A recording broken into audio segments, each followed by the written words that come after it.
You want to come up here and listen? Come on up here. Come up behind me. Because I'm not holding up between them and the pool, man. Come on. My name's Joe Biden, Vice President Biden. Everybody come on up and stand with me. What's your name? There's okay, Cherry. Look, folks, I want to set the record straight in a couple things. I'll wait till everybody gets up here. Hi. You're on television, so be good. Okay? You are, yeah. See those television cameras? Hi, Mommy. That's it.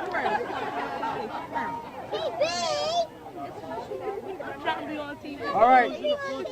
Can everybody be quiet for just a minute? You're on TV, so you got to be quiet a little bit. Folks, look, I've received, because of the people of the state of Delaware, I've received an awful lot of wonderful honors all my career. The greatest honor was serving you for so long. But this does mean more to me than anything that's happened. My daughter Ashley's with me. My daughter Ashley got her first job down here at Kingswood out of school. She runs, she's a social worker. Anyway, Bo is associated here. Anyway, the point I want to make is I owe you all. I owe this neighborhood. I learned so much. I was a kid from suburbia. I lived out in Mayfield in a split-level home with my grandpop living with us, and in a 3-bedroom home with 4 kids, my grandpop. And folks, when it's a whole 100 years ago, but I was a senior in high school, and Przicki turned out to be a great athlete at the University of Delaware, but I was runner-up the state scoring championship here in football. I wasn't bad either. And but I wanted to get more involved. And I realized I lived in a neighborhood where I'd turn on the television and I'd see and listen to Dr. King and others. But I didn't know any black people. No, I really didn't. You didn't know any white people either. That's the truth. So I wanted to work here. And there's my daughter Ashley. Come on up here, Ash. And so what I did was I came down and I applied to the city of Wilmington for a job. And I was the only white employee here.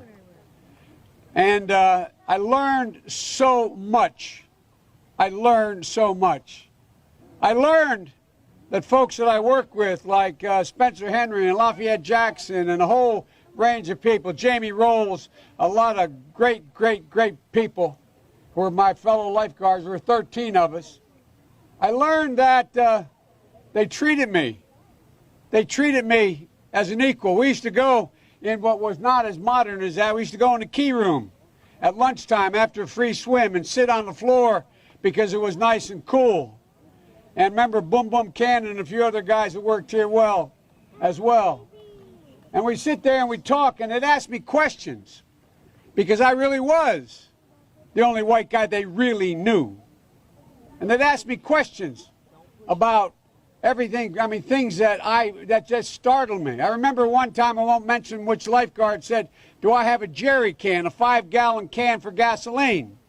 And I said, "No, I don't." I said, "But what do you need it for?" He said, we're going down to see my grandmama in North Carolina. We can't stop at most gas stations. They won't let us stop at most gas stations. I learned a lot. And I learned that it makes a difference. This was the diving board area, and I was one of the guards, and there weren't allowed to, there was a 3-meter board. And if you fell off sideways, you landed on the darn cement over there. And Corn Pop was a bad dude, and he ran a bunch of bad boys. And I did, and back in those days, to show how things have changed, one of the things you had to use, if you used pomade in your hair, you had to wear a bathing cap. And so he was up on the board, wouldn't listen to me. I said, "Hey, Esther, you, off the board, or I'll come up and drag you off." Well, he came off, and he said, "I'll meet you outside." My car, these were all public housing behind it. My car, there was a gate out here. I parked my car outside the gate. And he said, "I'll be waiting for you." He was waiting for 3 guys in straight razors. Not a joke. There's a guy named Bill Wright, Mouse, the only white guy, and he did all the pools. He was the mechanic. And I said, what am I going to do? He said, come down here in the basement where where all the pool filter is. You know the chain, there used to be a chain that went across the deep end. And he cut off a 6-foot length of chain. He folded up, he said, you walk out with that chain.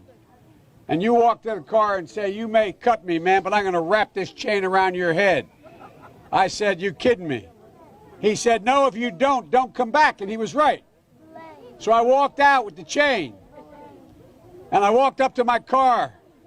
And they had, in those days, you used to remember the straight razor. You'd bang them on the curb, get them rusty, put them in a rain barrel, get them rusty. And I looked at him, but I was smart then. I said, first of all, I said, when I tell you get off the board, you get off the board, and I'll kick you out again, but I shouldn't have called you Esther Williams. I apologize for that. I apologize, but I didn't know that apology was going to work. He said, you apologize to me? I said, I apologize for that, not for throwing you out, but I apologize for what I said. He said, okay, closed the straight razor, and my heart began to beat again.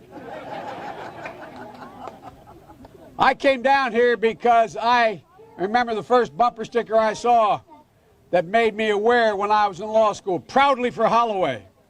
Proudly for your dad. First African-American state senator in the state of Delaware. Everything about. And by the way, you know, I sit on the stand and it get hot. I got hairy legs that turn turn blonde in the sun. And the kids used to come up and reach in the pool and rub my leg down so it was straight, and then watch the hair come back up again.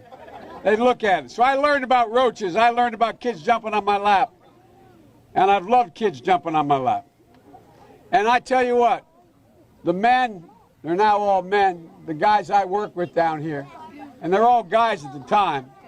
They're all good men. Most of them made an awful lot of themselves. And Earl Larkin had a rough time. And some of you knew Earl. I came back as a public defender. I came back to Delaware and I got a fancy job with the oldest law firm in the state. But the city was burning. It was burning down here. And I couldn't do it. So I quit and became a public defender. And the first trial I had, I walked into court as a public defender with another guy named Eddie Sobosinski, a defender. I'd only been admitted to the bar 1 week. And Earl Larkin was in chains around his ankles and on his wrist, and they were chained together, so on a belt. And he said, who's going to try the Larkin case? I just got started. And he was aptly named. His name was Judge Stiftel. And he said, Sobosinski said, well, that's my colleague. He just joined the public defender's office. He said, will you, in fact, defend him? So he turned to Larkin and said, he'll defend you. I said, whoa, Your Honor. I know nothing about the case. He said, I'll give you it till tomorrow, but you draw the jury today. And he looked at Larkin and he said, you mind if he represents you? And I'll never forget what he said. I learned a lot.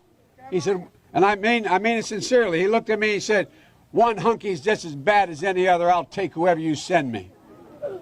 And here's what I want to tell you about Earl. Here's what I want to tell you about the neighborhood and the heart. I defended him. He got beat up right on the other side of the field here. He walking along the tracks. He was a sailor in a sailor's uniform, the guy who he beat up and robbed. And so I thought he was innocent. I kept the jury out 5 hours, but they convicted him. And I felt so bad. So I go down to the old prison all the time. They had little wooden tables and two little chairs in a big dome you'd sit under where you'd be interviewed. And I was sitting there, Councilwoman, and the third time saying, I'm appealing this case. And finally he took the table, he flipped it up, and he said, jumped up, and the guards came and grabbed him. He said, don't you understand, Joe? I did it. But here's the point. He cared about me. This is a man who saw me bleeding because I saw this guy going to jail and I thought he was innocent. There's character, even in great problems. There's so much character in this neighborhood. There was so much character back then, too. So many people didn't get a shot. So many people didn't get a shot who could be standing right where Lisa's standing today a lot earlier, could be standing where I'm standing today. Let me end by saying, I was a pretty darn good lifeguard. Yeah, man. I taught swimming, too. And I remember going over, we used to play the other pools, and we played basketball at lunchtime, remember? We went over to Riverside, we played. And someone on the other team threw the ball to me by accident. And they looked at me and said, "Oh, God, I thought you were on my team." I'm thinking, I'm the only white boy within 20 miles. Remember, I'd get invited down to Baby Grand.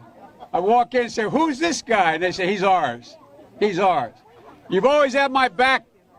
The neighborhood's always had my back. And God willing, I've always had your back. And I'll always have it as long as I'm around. I love you. It's a great honor. Thank you very much. And if I were still a lifeguard, I'd say, time to get in the pool. Thanks, everybody. And Councilwoman, thank you so, so much for this honor. Thank you. So how you guys doing? Who here is going to be president someday? Raise your hand. All right. I'll tell you one more.